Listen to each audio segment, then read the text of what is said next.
Panginoon, hinihiling ko po na pagpalain ninyo ang taong nanonood at nakikinig ngayon. Pagkalooban niyo po siya ng mabuting kalusugan.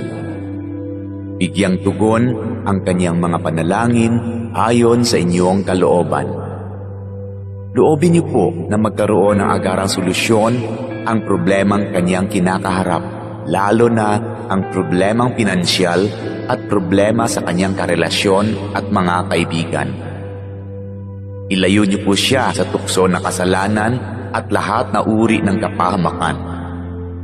Panatilihin niyo po sa kanyang puso ang pagkakaroon ng malasakit at pagmamahal sa kapwa, katulad ng kanyang pagmamahal sa inyo na aming iisang Diyos.